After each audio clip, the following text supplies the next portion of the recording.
Hi there, welcome back to my YouTube channel. This is the first video I've done for a while now, and this is the first electric guitar video that I've done so far.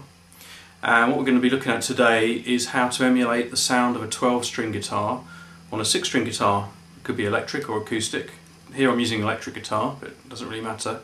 We're not going to be using any effects at all. How we're going to do it is using a capo on between the 2nd and 4th fret of the guitar, and we're going to be leaving couple of strings open, but we're going to be using a standard capo, nothing fancy, and I'll show you how we do that.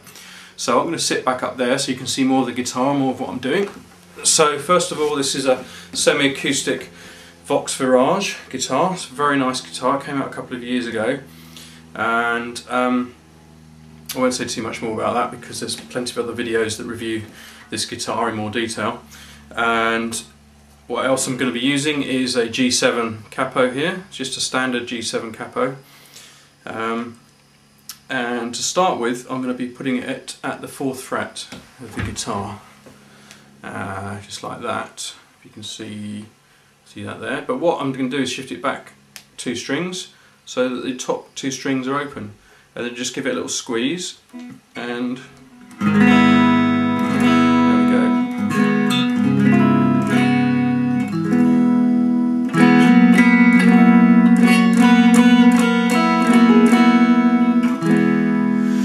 us to do is have chords with lots of, well, I'd say lots, a couple of notes in unison, so we can have the top E string ringing and the B string ringing, and we can fret the B string at the 5th fret and get a unison note, and then slide that and still have the E in unison against the F sharp as we move up.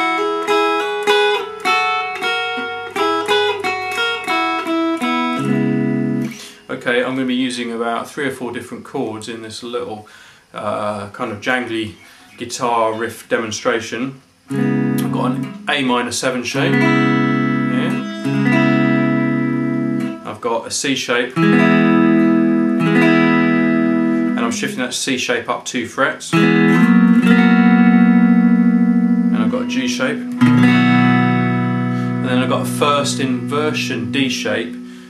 So imagine your normal D shape on the top 3 strings. I'm just playing 2 of those notes on the G and B string, and I've got my 3rd in the bass on the, well, what would be the 2nd fret if I was playing down at the nut. It's the on at the 6th fret, so it's like you get this sort of sound.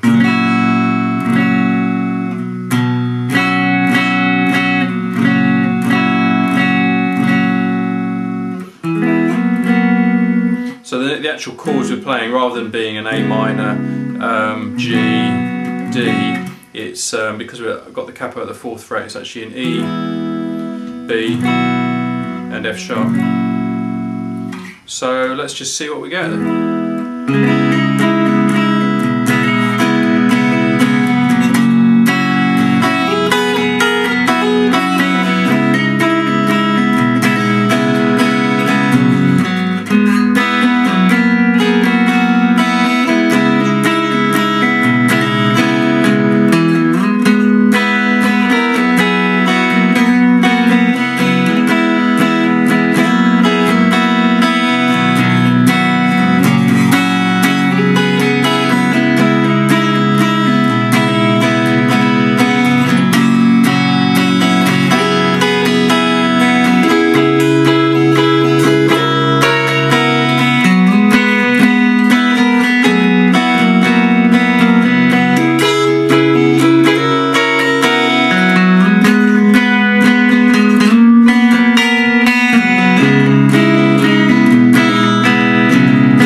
So hopefully you get the idea. Okay, so now let's try shifting the capo down to the 2nd fret and do the same thing.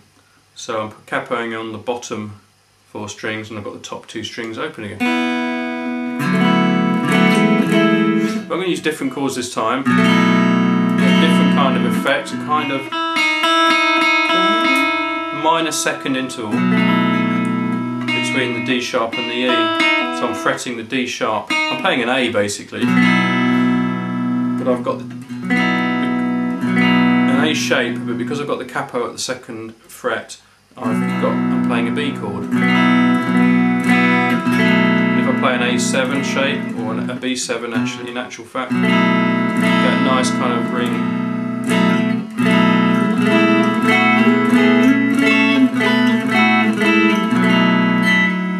So what I'm doing there, A7 shape, going to a D shape. I'm keeping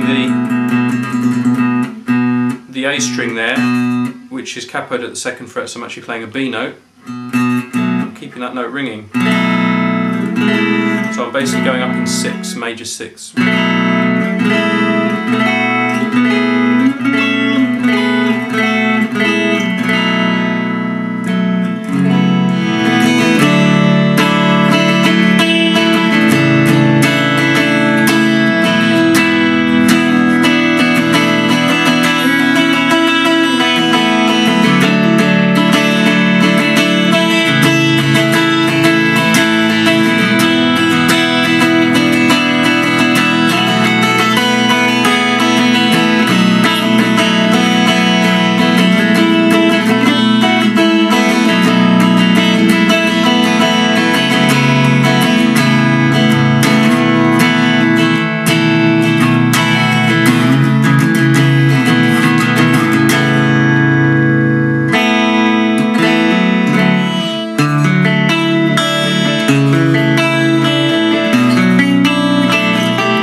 Okay, well I hope that's given you a few ideas to play around with.